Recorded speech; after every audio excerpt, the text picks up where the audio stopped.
Olá pessoal, tudo bem? Eu sou o pastor Marquito Lopes, eu sou pastor da Igreja Presbiteriana Ajuntamento na cidade de Piracicaba, no interior de São Paulo. Uma igreja que eu plantei e pastoreio, pela graça de Deus, já há 10 anos. E nós podemos dizer que também, pela graça de Deus, somos uma igreja de tradição reformada. E falar sobre a tradição reformada no ano de 2017, num ano em que nós comemoramos 500 anos da Reforma Protestante, é muito importante. Até porque todos nós sabemos, nós vivemos tempos muito difíceis. O sincretismo religioso tem tomado conta de muitas igrejas, não apenas em nosso país, mas no mundo todo. E analisar os aspectos da reforma, os pontos da reforma protestante, e colocá-los em prática em nossas igrejas, gerando igrejas sadias e que vivam o Evangelho para a glória de Deus, para a glória de Jesus, através da força que o Espírito Santo nos dá, é imprescindível, é importante demais. Nós precisamos talvez começar a relembrar que somente pela fé, mas não qualquer fé. Nós conhecemos uma música do cancioneiro popular que diz que anda com fé eu vou, que a fé não costuma falhar. E essa é uma expressão da religiosidade brasileira que tem fé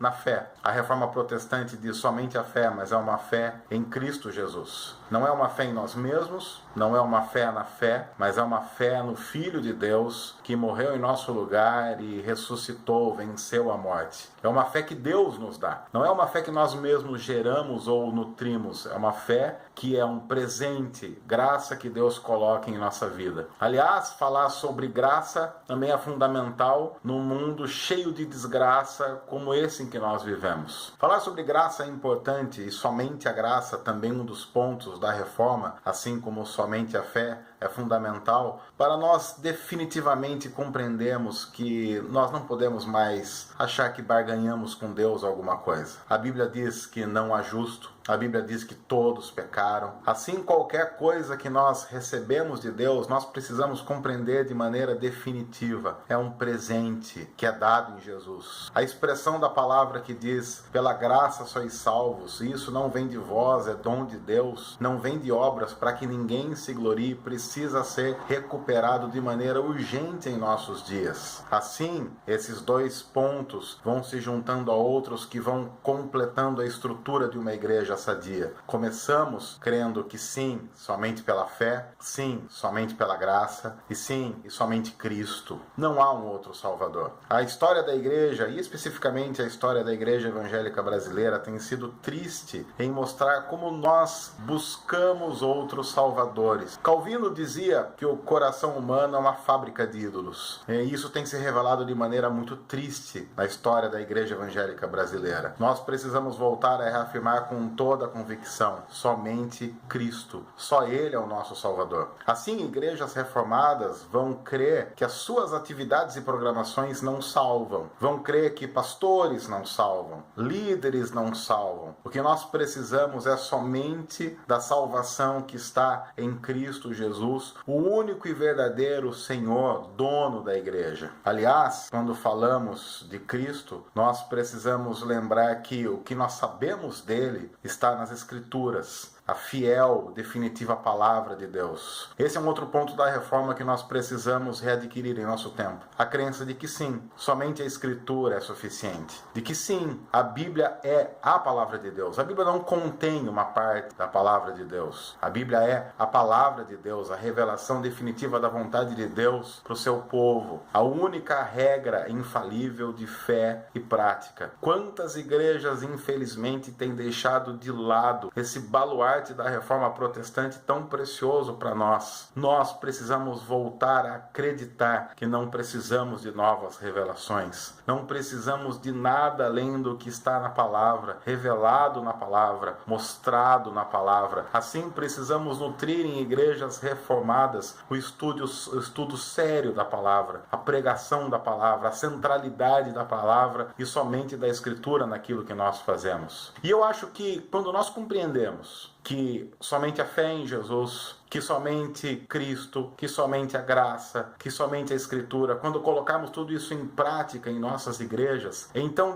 definitivamente nós vamos compreender o último ponto: somente a Deus toda a glória. Isso para nós seres humanos, que fabricamos ídolos em nossos corações e às vezes fazemos de nós mesmos os nossos próprios ídolos, pode parecer muito complicado. Mas sim, é possível viver a vida dando toda a glória a Deus. Isso se nós reconhecemos os outros pontos. Se nós reconhecemos que somos salvos por Cristo, não porque nós merecemos, mas porque Ele é gracioso, porque até mesmo a fé que nós temos nele é um presente que Deus nos deu, e isso é a palavra que nos explica. Quando nós compreendemos tudo isso, nós nos renderemos ao senhorio de Cristo e então definitivamente faremos tudo para que a glória seja a quem é devida, ao nosso Senhor. Veja como, quando nós colocamos em prática os pontos da reforma protestante, nós inevitavelmente vamos criar igrejas sadias, igrejas centradas em Jesus, igrejas que compreendem o seu papel no mundo, igrejas que farão missão, mas farão missão não de acordo com aquilo que elas querem, mas de acordo com o que Deus estabeleceu para cada uma delas na história. Esse é o convite que nós fazemos, para que você seja reformado, não porque ser reformado é legal, mas porque nós cremos que igrejas reformadas são igrejas bíblicas e o nosso tempo precisa de igrejas assim. A Deus toda a glória.